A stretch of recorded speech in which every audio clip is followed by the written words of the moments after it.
పరిస్థితి బాగాలేక అన్ని కాలిపోయినాయి సార్. మొత్తం కాలిపోయినాయి సార్, ఏం లేవు సార్, కట్టుబట్టలతో ఉన్నాం సార్ మేము. కరోనా టైంలోనే 3 years అవుతుంది సార్ మా ఆయన చనిపోయి. 2 కిడ్నీలు డ్యామేజ్ అయినాయి. ఇట్లా మా పరిస్థితి చాలా ఇట్లా గందరగోళంగా ఉంది. ఇండ్లు కాలిపోయింది సార్. మేము కట్టుబట్టలో ఉంటే తెలుసుకొని రమణారెడ్డి మాకు బియ్యము 25,000 డబ్బులు ఇచ్చినాడు. ఆయనకి నమస్కారం, కృతజ్ఞతలు సార్. ఈ సహాయంలో ముఖ్య పాత్ర ఆర్టీవీ వాళ్ళు చెప్పడంతోనే మేము వెంటనే స్పందించాము. మాకు కుటుంబ మిషన్ ఇచ్చినాడు, సార్కి చాలా ధన్యవాదాలు తెలియజేస్తున్నాను. రమణారెడ్డి సార్ మాకు సాయం చేసినాడు. ఏ తోడు లేనప్పుడు ఈ అవకాశం ఇచ్చిన ముందుగా ఆర్టీవీ వాళ్ళకి మెనీ థ్యాంక్ యూ. ఆర్టీఓ ద్వారాగా మాకు ఇంటికి వచ్చారు. మా కొడుకుది మా సమస్య అంతా తెలుసుకొని ఆర్టీఓలు చాలా మాకు తీరుస్తున్నారు. దానికైనా ఆర్టీఓ చేతులెత్తి మొక్కుతున్నాను. ఆర్టీపీ వచ్చి ఇట్లా మా ఇంటికి వచ్చి ఇట్లా మా పరిస్థితి అంతా ఇట్లా తెలుసుకున్నారు. తెలుసుకున్న తర్వాత సారోళ్ళు కానీ ఇట్లా బాధపడినారు. మా బాబుకి చూసి ఇట్లా సాయం కానీ చేస్తున్నారు. ఫస్ట్ ఆఫ్ ఆల్గా ఆర్టీవీకి థ్యాంక్స్ చెప్పాలండి. అన్ని ఇలాంటి పరిస్థితులు ఆర్టీవీ వాళ్ళు సేకరిస్తున్నారు. కానీ నిజంగా హ్యుమానిటీ గ్రౌండ్స్లోనే హ్యూమన్ టచ్గా వెళ్తూ ఉంది. కాబట్టి ఒక నమ్మకం అనేది నాకు ఆర్టీవీ మీద ఏర్పడింది. Thanks for RTV.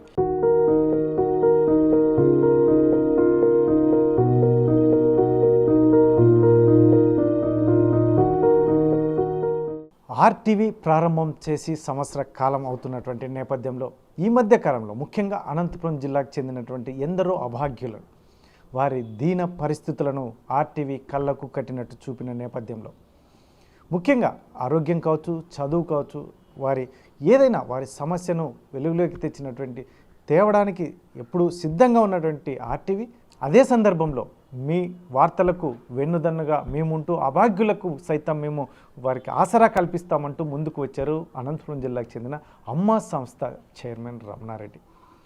మొత్తం చాలా చోట్ల ఆర్టీవీ ప్రసారం చేసింది అంటే తను ఫోన్ చేయడం, వారి పరిస్థితులను కనుక్కోవడం, వెంటనే వారి ఇంటి తలుపు తడుతూ ముఖ్యంగా వారికి ఏం అవసరం, ఆరోగ్య పరిస్థితులు, చదువు, ఇట్లా అనేక రకాలుగా ముందుకు వెళ్తున్నటువంటి నేపథ్యం. ఇటువంటి పరిస్థితుల్లోనే మనకు అమ్మ సంస్థ చైర్మన్ రమణారెడ్డి మనతో ఉన్నారు. ఏం చెప్తారు ఆయన మాటలో వినే ప్రయత్నం చేద్దాం. సార్ నమస్తే సార్. ఏం చెప్తారు సార్? ముఖ్యంగా ఈ ఆర్టీవీ ప్రసారం చేసిన కథనాలకు మీరు చాలాసార్లు స్పందించారు, ఎంతోమందిని ఇబ్బందులు పడుతున్న వారిని హక్కున చేర్చుకున్నారు. ఏం చెప్తారు? సో ఆర్టీవీ అనేది ఒక ప్రామాణికంగా విలువలతో కూడిన ఛానల్ అని మేము కూడా మాకు తెలిసింది. ఎందుకంటే గత సంవత్సరం నుంచి వ్యవసాయం మీద అయితేనేమి, సామాజిక స్పృహ మీద అయితేమి, కీచక ఉపాధ్యాయుల గురించి వాళ్ళ మీద ఫోకస్ అయితేనేమి, సమాజంలో యాంటీ ఎక్స్పీరియన్స్ మీద కూడా చాలా ఫోకస్ చేశారు. ఎస్పెషలీ మేము special thanks for founder Ravi Prakash గారికి. ఎందుకంటే సార్ కూడా ఇంతకుముందు జర్నలిజంలో చాలా ఎథిక్స్ ఇంటర్వ్యూస్ చూసాం. నాకు కూడా ఆయన చాలా ఇష్టం, గౌరవం కూడా. ఎందుకంటే అప్పుడు ఎన్కౌంటర్ అనే ప్రోగ్రామ్ ఎప్పుడు మిస్ కాకుండా నేను చూసేవాడిని. రవిప్రకాష్ సార్వి ఇన్స్పిరేషన్తో చాలా ఇష్టం ఉండేది. మరి సార్ ఆర్టీవీ ఛానల్ పెట్టడంతో వాళ్ళకు ఒక ఛానల్కి ఎథిక్స్ అనేది ఉంటాయి, మానవతా కోణంతో కూడా సామాజిక సుఖపై సమాజంలో జరిగే అవినీతి ఆరోపణలు అయితేనేమి ఒక బాధ్యతాయుతంగా కలిగిన ఛానల్. కాబట్టి ఆర్టీవీ ఈ సంవత్సరంలో ఎన్నో కార్యక్రమాలు చేశారు. అందులో మేము అమ్మ స్వచ్ఛంద సంస్థ అనేది సేవా కార్యక్రమాలు కలిగిండేది. అందులో మనం భాగస్వామ్యం. ఫస్ట్ ఒక కేసు ఇక్కడ జరిగింది. సింగనమలలో ఒక భర్త చనిపోవడంతో ఇక 9 ఇంట్లో అనాథలైనడంతో ఆ దీనగాథ స్థితిని పోయి ఆర్టీవీ వారు వాళ్ళ స్థితిగతులను పరామర్శించి ఓదార్పునిచ్చి చెప్పి వెంటనే నాకు అది టెలికాస్ట్ అయింది. టెలికాస్ట్ అయిన ఛానల్ నేను చూసిన వెంటనే కూడా ఆర్టీవీ వాళ్ళను ఇక్కడ లోకల్గా ఉన్న వాళ్ళను నేను సంప్రదించిన వెంటనే వాళ్ళు సార్ ఏం కావాలో సార్ వాళ్ళకంటే వాళ్ళు తీసుకెళ్ళారు. మాకు వాళ్ళ అడ్రస్ చూపించిన వెంటనే అమ్మాయికి వాళ్ళ ఇంట్లో పరిస్థితులకు, వాళ్ళ స్థితిగతులకు, దినచర్యలకు డబ్బు లేకపోవడం, చాలా భయంకరమైన పరిస్థితి. మంచి ఎపిసోడ్ కార్యక్రమం చేశారు. నిజంగా మాకు ఎంతో హ్యాపీగా ఫీల్ అయినాను. ఎందుకంటే ఒక తండ్రి చనిపోవడంతో తల్లి, 2 పిల్లలు, 3 పిల్లలు, ఒక పెద్ద ఆమె, 9 మంది అనాథలుగా అయిపోయారు. అలాంటి కథాంశాన్ని ఒక విశదీకరించే ఒక సినిమా లెవెల్ ఎపిసోడ్లో తీశారు ఆర్టీవీ వాళ్ళు. వెంటనే మేము పోవడంతో నిజంగా ఇంత యథార్థమైన సంఘటన అని ఫస్ట్ ఇంప్రెస్ అయినాను ఆర్టీవీ మీద. అప్పుడు నేను ఏం చేశాను, వెంటనే తక్షణమే మాకు చెప్పడం జరిగింది. లోకల్ రిపోర్టర్ కానీ, కెమెరామెన్ కానీ, వెంటనే చెప్తానే సార్ నేను చేస్తాను, నేను ముందుకు వస్తాను సార్, నాకు అవకాశం ఇవ్వని చెప్పాను. అంటే తీసుకెళ్ళి 50,000 రూపాయలు సరుకులు, 40-50,000 రూపాయలు నగదు, ఆ స్కూల్ పిల్లలకు భవిష్యత్ అంతా స్టడీస్ ఇచ్చాను. అందరికి ఒక మిషన్, కుట్టు మిషన్ ఇచ్చాను. దగ్గర బట్టలు, సరుకులు మొత్తం దగ్గర 2-3 లక్షల రూపాయలు మా అమ్మ సంస్థ ద్వారా ఆర్టీవీ ద్వారా ఇప్పించడం జరిగింది. నిజంగా special thanks to for RTV. ఒక ఫస్ట్ కేసు అన్నమాట. మళ్ళీ నెలకే రెండో కేసు జరిగిన వెంటనే రాయదుర్గంలో కూడా ఇదే కేసే. భర్త కరోనా టైంలో చనిపోవడంతో వాళ్ళ అత్తమామ కూడా దొబ్బేయడం జరిగిందో, ఆ భార్య చిన్న వయసులో 3 పిల్లలు, 2 అమ్మాయిల్ని 1 అబ్బాయిని బయట వేసుకొని ఏ గతి లేక రాయదుర్గంలో చిన్న డైలీ లేబర్ కింద జీన్స్ ప్యాంటు కొట్టుకుంటూ రోజుకొచ్చి 200 రూపాయల కూలితో వాళ్ళు భోజనం చేస్తున్నారు. కానీ చదువులు నిలబడిపోయినాయి. కానీ ఈ కేసు కూడా వాళ్ళ రాయదుర్గం వెళ్ళి చూపించారు. ఎందుకో వాళ్ళకు నాకు కూడా కాన్ఫిడెన్స్ ఫస్ట్ నాకే చెప్పారు వాళ్ళు, చూడండి ఇది కూడా చేస్తారా అంటే, అయ్యో నాకు అవకాశం ఇచ్చారు సార్, ఆర్టీ వాళ్ళు ఇంత మంచి అవకాశం, మేము ఎట్లా జిల్లాలో మారుమూలు వెళ్ళలేము, మీ ద్వారా మాకు చూపించారు. వెంటనే వెళ్ళాను. ఆ పిల్లలను, ఆ 3 పిల్లలు, ఆ అమ్మగారిని మనకు పరిచయం చేయడం జరిగింది. వాళ్ళ స్థితిగతులు కూడా చెప్పారు, ఇది సార్ పరిస్థితి. వెంటనే పోవడము, కుట్టి మిషను, 30,000 డబ్బులు, సరుకులు, బట్టలు, వాళ్ళ అమ్మకి జిగ్జాగ్ మిషన్ కుట్టించి జీన్స్ ప్యాంట్లు. ఈరోజు హ్యాపీగా ఉపాధి, రోజుకు 500 రూపాయలు సంపాదిస్తున్నారు వాళ్ళు. ఇది కూడా ఆర్టీవీ పుణ్యమే. ఇది రెండో కేసు. మరి ఒక జరిగిన వెంటనే 25 రోజులకే టీవీ టవర్ దగ్గర రాము అనే వాచ్మ్యాన్ మరియు అక్కడ భైరమ్మ అనే ఒక ఆమె స్వీపర్ అనమాట, ఓ రోజు దీపావళి రోజు రాత్రి ఇంటి బయట పడుకోవడంతో అర్థం కావడంతో ఇళ్ళంతా కాలిపోయింది. పిల్లల సర్టిఫికెట్లు, ఆధార్ కార్డులు, రేషన్ కార్డులు, బంగారు చిన్న కమ్మలు, 35,000 డబ్బులు తీరే అనాథలాగా బయటకు వచ్చున్నారు. అది పోయి ఆర్టీ గారు ప్రశంస చేశారు. వెంటనే ప్రభుత్వాలు కూడా ముందుకు రాలేదు. ప్రభుత్వ ఛానళ్ళు కానీ, ప్రభుత్వ మీడియాలు కానీ ఎవరు ముందుకు రాదు. కానీ ఆర్టీ వారు ముందుకు పోయి ఆ కథాంశాన్ని తీసుకొని వాళ్ళ బాధలు వెంటనే కూడా ఎపిసోడ్లో చూసిన వెంటనే ఆర్టీవీ గారికి కాల్ చేశాను. సరే ఎట్లా సార్ ఈ పరిస్థితి ఏమంటే, ఇలా జరిగిందంటే వాళ్ళు చాలా నిరుత్సాహ స్థితిలో ఉన్నారు, ఏమైనా మీరు ఆదుకుంటారు సార్. మన ఛానల్ మీద ఒక నమ్మకం ఉంది, ఒక నమ్మకము, ఒక సంకల్పంతో మీరు చేసే ప్రతి కథాంశము మానవతా కోణంతో హార్ట్కి టచ్ అవుతున్నాయి కాబట్టి ఇది ఖచ్చితంగా మంచి కేసు అని, ఇది 3వ కేసుగా భావించి వెళ్ళాం. వెంటనే చూసాం, అక్కడ చూస్తే చాలా ఘోరంకరంగా పరిస్థితులు ఉంది. వాళ్ళని బజార్లో నిలబడి బట్టలు లేక, తిండి లేక, ఏమి పోగొట్టుకుని స్థితిలో ఉన్నప్పుడు ఆర్టీ వారు చెప్తే, సార్ మీకు చేతనే సాయం చేయండి అని చెప్పారు. వెంటనే తక్షణమే 1,00,000 రూపాయలు సరుకులు, 30-40,000 రూపాయల డబ్బులు, బట్టలు, సామాన్లు, దగ్గర 2-3 లక్షల రూపాయలు కొత్త సంసారం చేసేదానికి కూడా చేసిన వెంటనే నాకు కృతజ్ఞతలు చెప్పి, నాకు కృతజ్ఞతల కన్నా ఆర్టీ వాళ్ళు కృతజ్ఞతలు చెప్పండి అమ్మా, ఎందుకంటే నాకు ఈ కథాంశం తెలియదు, నాకు ఈ కథాంశాలను కూడా తెలియజేసి ఎక్కడెక్కడ జరిగే సంఘటన కూడా మా అమ్మ సంస్థ దృష్టి తీసుకొస్తున్నారు కాబట్టి మేము సేవ చేసి ముందుకు వస్తున్నాం. ముందు స్పెషల్ థ్యాంక్స్ టు ఆర్టీవీ గారికి. ఆ ఛానల్ మనం చెప్పాలి, ఎందుకంటే మాధ్యమ ప్రసారాల ద్వారానే ఇలాంటి కార్యక్రమాలు మాకు తెలుస్తాయి, మేము చేయగలిగేసి మాకు కూడా ఆపర్చునిటీ వస్తాయి అనమాట. ఇది ఆపర్చునిటీగా తీసుకుంటాం, భగవంతుడి సంకల్పంగా. ఆ ఆర్టీవీ భగవంతుడు దూతగా వచ్చి మాకు ఈ అవకాశాన్ని ఇచ్చారు. సార్, ఎస్పెషల్లీ ఆర్టీవీ ప్రసారం చేసిన కథనాలకు అమ్మ సంస్థ స్పందించడం ఏంటి, మీకు ఎందుకు మోటివ్ ఏంది? ఎందుకంటే ఆర్టీవీ మీద అంత మీరు నమ్మకం పెట్టుకోవడానికి ప్రధాన కారణం ఏంటి? ప్రధాన కారణం అంటే చెప్పాను కదా ముందు, ఎండి గారు TV9 రవిప్రకాష్ ఎండి గారు డిఫరెంట్ జర్నలిస్ట్ అయినా, ఎందుకంటే ఎప్పుడు కూడా సామాజిక మీద, రాజకీయ అవగాహన మీద, ఒక సమాజంలో జరిగే అవినీతి దాని మీద అవగాహన మీద ఒక అగ్రగామిగా ఒక జర్నలిస్ట్గా ఆయన సార్ బాగా చేశారు. అలాంటి సార్ ఛానల్ పెట్టాడంటే ఒక నమ్మకం అండి. ఇవన్నీ నమ్మకాల మీద, బ్రాండ్ మీద పోతాడండి మీడియాలు కూడా. అంటే పలానా సార్ ఎథిక్స్ ఉన్న మనిషి జర్నలిజంలో అతను ఒక ఛానల్ పెట్టాడంటే అతని ఫాలోవర్స్ కానీ, అతని దగ్గర ఉన్న టీం కూడా ఎస్పెషల్లీ సమాజం కోసమే ఛానల్ పెడతారు. వాళ్ళు సమాజంలో జరిగే అవకతవకలు కానీ, సమస్యలు కానీ ప్రజల దృష్టి తీసుకువెళ్ళ, ప్రభుత్వాల దృష్టి తీసుకొచ్చి అవగాహన కోసమే మాకు ఒక కాన్సెప్ట్ నాకు ఇంట్రెస్ట్ అయింది. ఫస్ట్ ఛానల్ పోతే ఆరంటే సార్ బొమ్మ వస్తుంది, పోతే సార్ చూస్తేనే ఒక ఇన్స్పిరేషన్ అనమాట. ఇప్పుడు మా ఆడిట్లు అంటే విన్సెంట్ ఫెరర్ గారు అయితేనేమి, ఇంకా కొంతమందిని చూస్తే మాకు ఎట్లా మదర్ తెలిసిన ఇన్స్పిరేషను, మీడియా పాత్రలో రవిప్రకాష్ గారిని చూస్తేనే మాకు ఇన్స్పిరేషన్ అనమాట. సార్ ఒక కథాంశాలు బాగుంటాయి, అతను అందరికీ కూడా ట్రైనింగ్ కూడా కథాంశాల మీద ట్రైనింగ్ ఇచ్చాడు.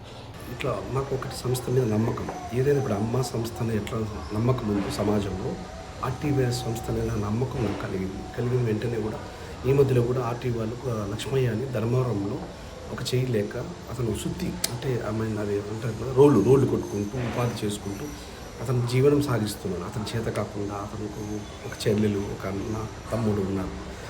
ఆ కథా ప్రసాంశాలను చూసిన వెంటనే నాకు చాలా స్పందించానండి. ఎందుకంటే డిఫరెంట్ స్టోరీస్, డిఫరెంట్ యాంగిల్స్ ఉంటాయి. అంటే మనసుకు హార్ట్కి టచ్ అయ్యే యాంగిల్స్ వీళ్ళు ప్రసారం చేస్తారు ఆర్టీవీ వాళ్ళు. అది ఎట్లా ఉంటుందంటే ఏదో ఉండి పై పని లేకుండా లోపలికి వెళ్తారు, లోపలికి వాళ్ళ స్థితి, మానసిక స్థితి, వాళ్ళ ఆర్థిక స్థితి, వాళ్ళ మనోగతము, వారి బాధను తీసుకొస్తారు బయటికి. వాళ్ళు ఉండే ఎమోషన్స్ బయట తీసుకొచ్చి యథార్థమైన భావాలు చూపించడం నాకు ఆర్టీవీ బాగా నచ్చింది అనమాట. ఎందుకంటే రియల్ కేసెస్ ఉంటాయి అనమాట. లక్ష్మీ కేసు చూస్తే చాలా భయంకరంగా ఉందండి. అతను ఒక కాలిపోయి కాల్లో చుత్తి పెట్టుకొని అసలు ఏమాత్రం మనం ములికి కొడితే మిస్ అయితే కాలు బజ్జి అవుతుందండి. అంత కేసు వాళ్ళు నీట్గా డీల్ చేసి వచ్చారు. ఆ లక్ష్మీ గారు ఒకటే ప్రాధాన్యపడిన ఆర్టీవీ వాళ్ళు, సార్ నేను ఇది చేసుకోలేకపోతున్నాను, నా పరిస్థితి బాగాలేదు, వృద్ధాప్యం ఒకటి వచ్చింది, అవిటి వాడిని అయిపోయాను, నేను నా చెల్లెలు తప్పుడు బతకాలి సార్, బతకడానికి ఏదన్నా చిన్న చిరు వ్యాపారం పెట్టుకుంటాను, దాతలు అయితే సహకరిస్తే చేస్తాను సార్ వెంటనే నేను కూడా చెప్పారు ఆర్టీవీ వాళ్ళు వెంటనే ప్రసారం చేశారట, నగరంలో ప్రసారం చేశారు. వెంటనే చూశారు. సో నేను ఆర్టీవీ వాళ్ళకి ఫోన్ చేశాను, ఏం సార్ పరిస్థితి అంటే లక్ష్మీ ఇట్లా ఉన్నారు, ధర్మానం వెళ్ళారు, ఇక్కడ వెళ్ళాల్సి అంటే మేము ఎక్కువ మాకు నగరంలో కన్నా మారుమూల గ్రామంలో మారుమూల టౌన్లలో వెళ్ళి అక్కడ ఉన్న స్థితిగతులు బయటకు తీసుకురావడమే వీళ్ళ ఇంటెన్షన్ అని నాకు అర్థమైంది. ఎందుకంటే టౌన్లో ఎవరు కనిపిస్తూ ఉంటారు, ఎవరు చేసుకుంటారు, కానీ మారుమూల కూడా గొప్పతనం కదండి. అక్కడే నిజమైన సేవ దొరుకుతుంది. రూరల్లోకి వెళ్ళడం, ఈ ఆర్టీవీ ఫస్ట్ నుంచి రూరల్లో నాకు వచ్చిన కేసులన్నీ రూరల్లోనే కాన్సెప్ట్ చేస్తారు. అందుకే ఇది కూడా రూరల్లో ధర్మంలో జరగడం అవుతుంది. సార్ వెంటనే నేను స్పందించి సార్ ఇప్పుడు వాళ్ళకి ఏం కావాలో కనుక్కోండి, కంపల్సరీ నేను 50,000 లక్ష రూపాయలు కానీ ఆ కుటుంబానికి చదువుతాను సార్, ఇన్ని కేసులు చేశాను మీ ద్వారా, ఈ కేసుకు నేను చేస్తాను సార్, సాధ్యమైనంత మీ ఆర్టీవీ నన్ను భాగస్వామ్యంగా చేసుకోండి సేవలో, ఎందుకంటే మీరు నమ్మకం ఉంది నాకు మీ టీవీ మీద, అందుకే నేను కూడా నమ్మకంతో నా స్వచ్ఛంద సంస్థను ప్రతి కేసును కూడా కాదనుకుంటా సాధ్యమైనంత చేసే ప్రయత్నమే చేస్తూ ఉన్నాను. ఈ ధర్మవరం కేసు కూడా 2-3 రోజులు వెళ్ళి ఆ కుటుంబాన్ని ఆరాధిస్తామని వాళ్ళు ఆదరించి వాళ్ళకు సంపూర్ణంగా మా సహకారం ఇచ్చి ఆర్టీవీ ద్వారా సహకారం ఇచ్చి వాళ్ళకు ఖచ్చితంగా న్యాయం చేస్తామని తెలియజేసుకుంటాం. సార్ ఒక విషయం సార్, ఇప్పటి వరకు ఆర్టీవీ సహకారం ముఖ్యంగా అమ్మ ప్లస్ ఆర్టీవీ సహకారం ఎంత మేరకు చేసి ఉంటారు, అందులో రాబోయే కాలంలో కూడా ఎలా ఉండబోతుంది మీ జర్నీ? టీవీకి నాకు చాలా అనుసంధానం అయిందండి. ఎందుకంటే ఒక ఛానల్తో ఇంత తక్కువ టైంలో కనెక్ట్ కావడం హ్యాపీ. ఎందుకంటే వాళ్ళు చేసేది సమాజం కోసమే, నేను చేసేది సమాజం, ఇద్దరు సమాజం కోసం సామాజిక బాధ్యతగా ఒక మీడియా, సామాజిక బాధ్యత ఒక స్వచ్ఛంద సంస్థ రెండు కలిసి పనిచేయడం నిజంగా హర్షించదగ్గ విషయం. ఎందుకంటే media is the 4th state of society. స్వచ్ఛంద సేవా కార్యక్రమంలో చేసేది కూడా చాలా మాకు భాగస్వామ్యం. ఈ రెండు కలిసినప్పుడు రెండు సామాజిక మాధ్యమానికి ప్రజల కోసం, ప్రజల అవగాహన కోసం, ప్రజల సేవ కోసం రెండు వ్యవస్థలు ప్రజల కోసం పనిచేస్తున్నాయి. కాబట్టి ఆర్టీవీ ఎంతో చాలా బాగా కనెక్ట్ అయింది మాకు. ఎందుకంటే మీరు చూపించిన కేసులు అలాంటివండి, మానవతా దృక్పథంలో చూపించారు, కానీ ఎక్కడ కూడా చూస్తేనే దయ, గుణం, కరుణ, మానవత ఇవే కనిపిస్తున్నాయి, కానీ నాకు వేరేవి కనపట్లా. ఈ 4 కరుణ, దయ, జాలి, ఈ 4 మా అమ్మ సంస్థ ఇన్స్పిరేషన్ మేము కావాలంటే దానికి ఇన్స్పిరేషన్ కలిగే పాత్ర మీది ఎంత ఉంది ఆర్టీవీ అనేది నాకు బాగా కట్టు కనిపించాయి. అది నాకు సంతోషం. కాబట్టి ఈ సంవత్సరమే కాదు, భవిష్యత్తు కూడా కంటిన్యూ ఆర్టీవీ ద్వారా ఏ సామాజిక కష్టంలో ఉన్న బాధితులైనా కూడా వారికి మా అమ్మ సంస్థ, స్వచ్ఛంద సంస్థ, ఆర్టీవీ వారు చెప్పిన వెంటనే మేము వచ్చి స్పందిస్తాం. మాకు ఫోన్ చేసినా కూడా మేము వచ్చి మేము స్పందించి మేము మీకు సపోర్ట్ చేస్తాం. ఎందుకంటే మీరు చేసేది ప్రతి కుటుంబాన్ని నిలబెడుతున్నారండి. గత సంవత్సరం నుంచి ఎన్నో సరే అమ్మ స్వచ్ఛంద సంస్థలని 6 కార్యక్రమాలు చేస్తారు, పెద్ద పేజర్ కార్యక్రమాలు, అనాథలైన కుటుంబాలు. ఇంకా మీ ద్వారా మేము చేస్తే ఇంకా బాగా చేయాలని నాకు చిన్న ఆశ ఉంది. భవిష్యత్తులో కూడా ఆర్టీవీ వాళ్ళు నన్ను ఒక భాగస్వామిగా, స్వచ్ఛంద సంస్థ సేవలో భాగస్వామిగా చేర్చుకుంటారని ఆశిస్తున్నాను సార్. ఇది ఏదైతే ఉందో అమ్మ సంస్థ చెప్తున్నటువంటి విషయం, ముఖ్యంగా ఆర్టీవీ ప్రసారాలు చూసిన నేపథ్యంలో మేము కూడా స్పందిస్తున్నాం. ముఖ్యంగా ఏదంటే చాలాసార్లు చాలా చోట్ల జిల్లా వ్యాప్తంగా గతం నుంచి చేస్తున్నాం, కానీ ఈ మధ్య కాలంలో ఎక్స్పెషల్లీ మారుమూల ప్రాంతాలకు మేము వెళ్ళలేనటువంటి పరిస్థితి. ఇటువంటి పరిస్థితుల్లో ఆర్టీవీ గ్రామీణ ప్రాంతాల్లో ఉన్నటువంటి సమస్యలను తీసుకుని హెల్త్ కావచ్చు, లేదంటే ఎడ్యుకేషన్ కావచ్చు, లేదంటే తల్లిదండ్రులు లేని వాళ్ళు కావచ్చు, ఇలా అనేక రకాల అంశాలను తీసుకొని వార్తలను ప్రసారం చేస్తున్నటువంటి నేపథ్యంలో మేము కూడా స్పందించాలని మొత్తం మా మేనేజ్మెంట్ కింద కూడా నిర్ణయం తీసుకొని ముందుకెళ్తున్నామని. అందులో ముఖ్యంగా రవిప్రకాష్ గారు, TV9 రవిప్రకాష్ గారు గతం నుంచి కూడా మాకు ఒక మంచి అభిప్రాయం ఉంది. ఇటువంటి పరిస్థితుల్లో ఒక ఆర్టీవీ పెట్టిన నేపథ్యంలో ఆయన ఎథిక్స్ ఉన్నటువంటి వ్యక్తి కాబట్టి మాకు ఇక్కడ కూడా టీం కూడా చాలా పెద్ద ఎత్తున పనిచేస్తున్నటువంటి నేపథ్యంలోనే మేము స్పందిస్తున్నాం. రాబోయే కాలంలో కూడా ఇక ముందు కూడా ఎటువంటి ప్రసారాలు ఎవరైనా ఇబ్బందుల్లో ఉన్నటువంటి వార్తలు ప్రసారం చేసిన వెంటనే మాకు చేతనైనంత వరకు మేము ఆర్టీవీతో కలిసి ప్రయాణం చేయడానికి బాధితులు ఎవరైతే ఉన్నారో ఇబ్బందులు పడే వారిని ఆదుకోవడానికి ఎల్లవేళలా సిద్ధంగా ఉంటాం, మా వంతు సాయంగా అని చెప్పేసి అమ్మ సంస్థ చైర్మన్ రమణారెడ్డి చెప్తున్నటువంటి పరిస్థితి. Camera person Sudhakar, Challakireddy, RTV Anantapur జిల్లా.